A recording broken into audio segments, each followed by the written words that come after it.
Again, and Rob, this afternoon, I guess we're looking at maybe some scattered storms here, or some scattered showers. Let me say that correctly. Yeah, now we've got chances for showers and storms, and both this morning and this afternoon. We're checking out the current watches, warnings, and advisories. You get up there towards Dothan, Alabama. That's where we've got a couple of severe thunderstorm warnings. If we look at the radar, maybe we see a little bit of activity kind of move into some of our area now, not too far from Blountstown, between Marianna and Gadsden County, especially into parts of Seminole County, Georgia.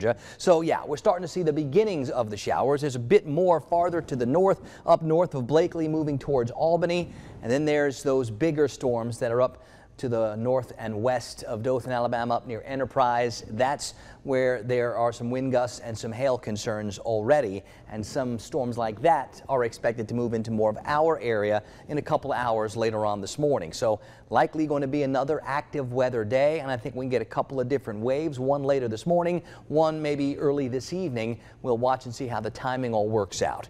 It's 68 degrees right now in Thomasville. We're at 70 for Tallahassee and for Valdosta. So temperature-wise, right where you'd expect it to be, and of course it's muggy outside. It's the middle of June.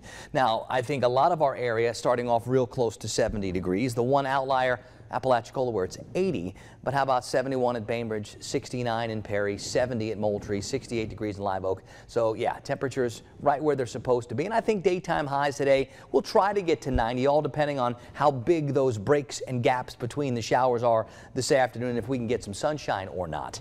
This morning, a little breeze out of the southwest is trying to stir things up. We're going to find some areas where the visibility gets reduced. Got a little bit of patchy fog, especially in some of our eastern areas, but right now most visibilities are better than 5 miles.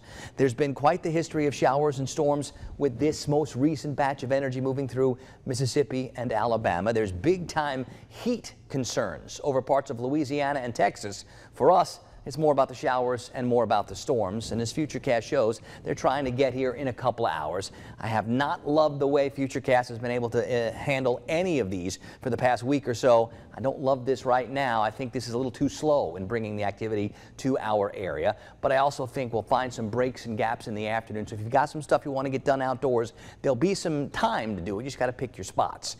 Now today, like so many days previous, we've got that slight risk category for some of those dangerous storms. And that means there's just about as good a chance that we could get some as that we don't get some. So we're in that slight risk. Some of those bigger storms are absolutely possible. Tomorrow, we downgrade that to the marginal risk. That means, yeah, it's still possible, but it's not as likely as today. And today we're talking 50-50. So less likely for the dangerous stuff tomorrow, but I certainly can't rule it out. And today, the biggest threats would be the hail and the wind gusts and the frequent lightning, but I can't rule out an isolated tornado chance also.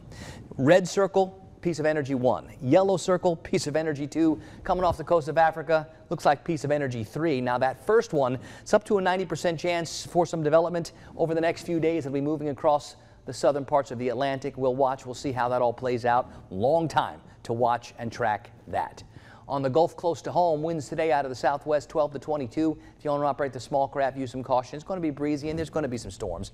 I've got the rain chances at 70% for today, and that goes for this morning and this afternoon. The warm spots might get to 90. A lot of us probably stay in the 80s. Tonight, eventually the showers fizzle. It's going to stay muggy. I think at this point, Wednesday is probably the best chance for the most rain, hopefully not as similar to last Wednesday. And if we get a little bit lucky, maybe we can finally start to dry out by the end of the week. But today, tomorrow, good chances, more showers, more storms.